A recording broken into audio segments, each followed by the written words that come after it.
I never knew my great-uncle Horace when he was alive. He died 3 years before I was born. My grandmother was my main source of information on him. He was a very knowledge-driven guy who liked to study things, from plants to foreign and exotic trinkets and pottery. He had lived in a small cottage in the countryside, which was now owned by my aunt, whom he'd left it to in his will. She only ever stayed there in the summertime, however. After his death, the majority of his antiques had been sold off by other family members, all except for one. It was a bronze spouted jar that he kept somewhere in his attic. It was the one thing that he specifically forbade from being pawned off. No one knew where he had gotten the jar or how long it had been in his possession, because the first time he even mentioned the thing was in his will, which had been written shortly before his death. All he had written about it was this: the bronze jar is to be left in the attic. Do not sell it or take it as your own. Everything else you can do with as you wish, but the jar is to be left alone. So yeah, he was pretty vague about it. Everybody just assumed that he had a particular sentimental attachment to the jar. He didn't have much to worry about anyway, because nobody knew where the hell the jar was in the attic. Well, he had nothing to worry about until I paid a visit to the cottage back in February of 1991, and it was a visit that I now wish I had never paid. My aunt had been wanting to turn the attic into a 3rd bedroom because the cottage only had 2 bedrooms, so I offered to clean it out and measure it out for her. I arrived at the cabin on a cool, overcast morning. My aunt would be arriving later as she had to run some errands first. The cabin was old, having been built sometime in the 1850s. Uncle Horace had purchased it sometime around 1935. It looked so rustic and mysterious, sitting all by itself in front of a dark woodland with the hills in the distance. I'd have lived there if I could have, but I just didn't feel right in doing that, seeing as my uncle had left it to my aunt. I exited my car and entered the cottage, and then I ascended the wooden stairs to the 2nd floor. The door to the attic was at the other end of the hallway. I opened it, and then I ascended the ancient, dust-caked stairs to the attic.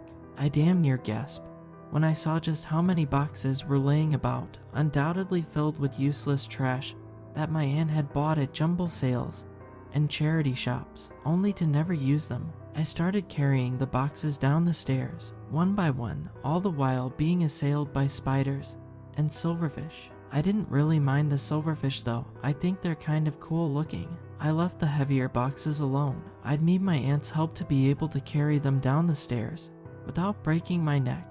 When I went up to collect the 3 remaining small boxes, I noticed that one of the floorboards was loose. And to make things even stranger, this particular floorboard was colder than the rest of the floorboards. With confused curiosity, I removed the floorboard and nearly fainted as I saw what was beneath it.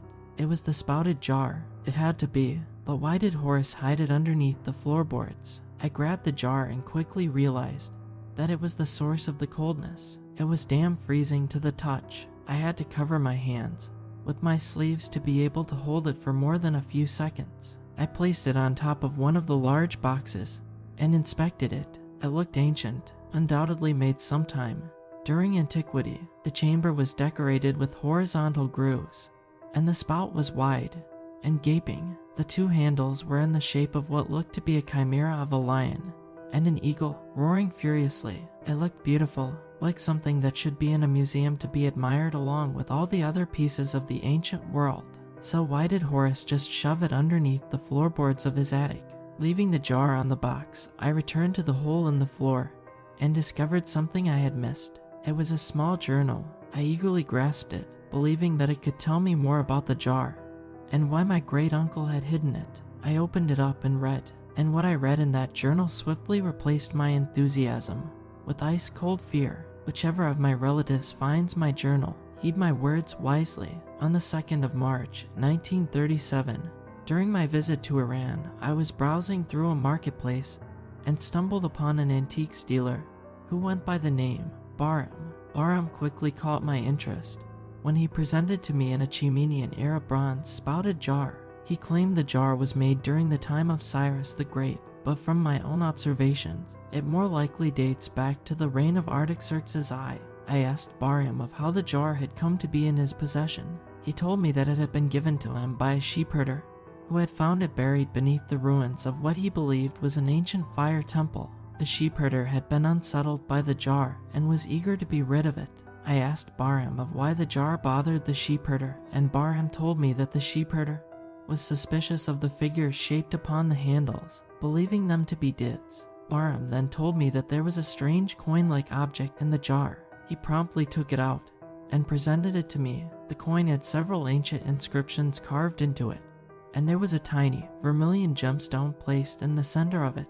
My interest now completely enraptured by this oddity of ancient Persia, I purchased the jar and brought it back to my cottage in rural England. I removed the coin from the jar and studied it extensively, and I eventually came to the conclusion that this coin may have in fact been a religious talisman of some type, possibly one that invokes a Yazada. I put my uncle's journal down and returned to the jar, curious to see this talisman. I tipped the jar upside down, and the talisman fell into my palm. It was beautiful. The gem in the center of it still shined, as it likely did thousands of years ago. I put the jar down, and then, still holding the talisman, I went back to my uncle's journal and placed the talisman in my pocket so not to lose it. Then I continued to read through his journal. After I'd finished my examination, I did not bother to return the talisman to the jar. Both sat separated on the desk in my study. They sat there overnight. When I returned in the morning, I was shocked to find that the jar had moved.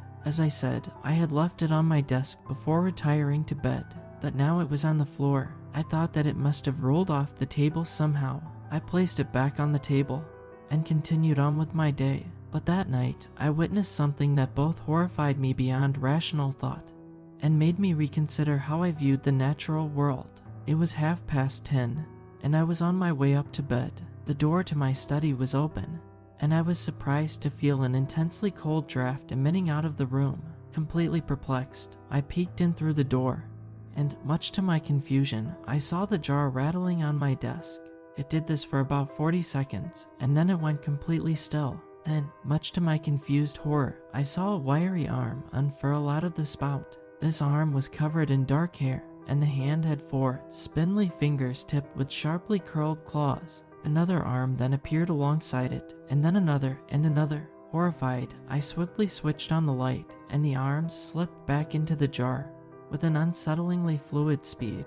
Cautiously, I approached the jar, staring upon it with a mixture of horror and confused astonishment. How could a creature that size fit inside of such a small jar? How was it possible? I quickly noticed that the coldness had dissipated away from the room as well. My eyes then fell upon the talisman, which laid face down on the table, the inscriptions, and the gem blocked from view. I guess out of a sense of superstitious fear, I snatched the talisman. It felt warm, not searingly hot, but comfortably warm. I then felt a strange sense of relief overcome me, like a warm blanket placed softly over my shoulders. It was then I realized that this talisman was inside of that jar for a reason, and, likely for the first time ever, I hushed the rational side of my mind. I placed the talisman back in the jar, and then I took the jar up to the attic and hid it underneath the floorboards. I couldn't just get rid of it and allow it to fall into some other poor soul's hands. So, if you are reading this, you have likely ignored my instructions and now have that accursed thing in front of you, and have likely taken the talisman out of it too. Listen to me clearly. Put the talisman back inside the jar and put it back beneath the floorboards, and don't bother with it again. I pray it is not nighttime while you are reading this. I put the book down and just sat there, my skin as white as the moon, my mouth devoid of moisture, my heart cracking against my ribcage, and my blood felt like ice. I had taken the talisman out of the jar. I then noticed how dark the attic was, and then I noticed how cold it had become too. 2 hands fell upon my shoulders. I thought it was my aunt, but then another pair of hands clasped around my upper arms, and then another pair grasped my waist. The hands were attached to hairy arms, and the fingers were long like spider legs and clawed like a vulture's. The hand that held my right shoulder then let go and reached down to close my uncle's journal before taking hold of my shoulder again. Ice-cold breath began to brush against my neck, and then a long, black, putrid-smelling tongue brushed against the side of my neck.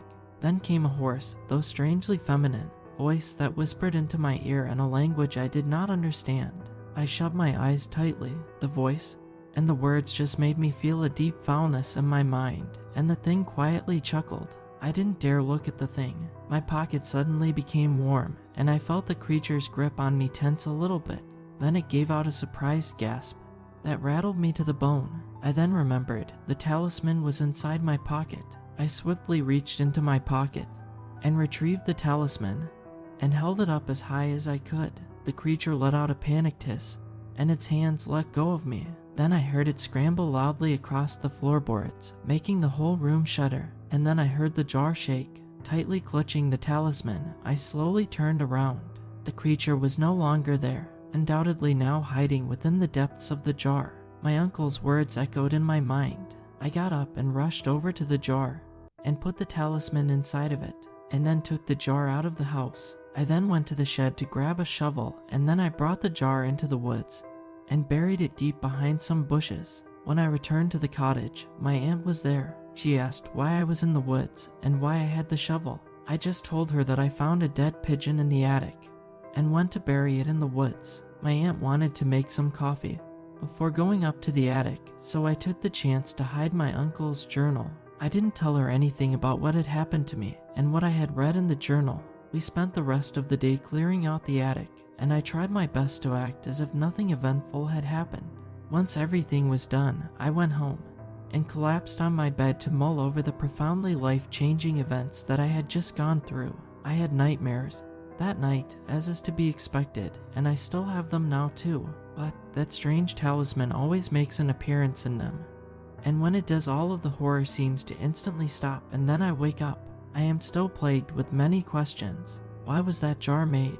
Why was that thing inside of it? And who had created that talisman to keep that thing trapped inside of it? I guess I'll just have to look through my uncle's notes and try to see if there's anything there.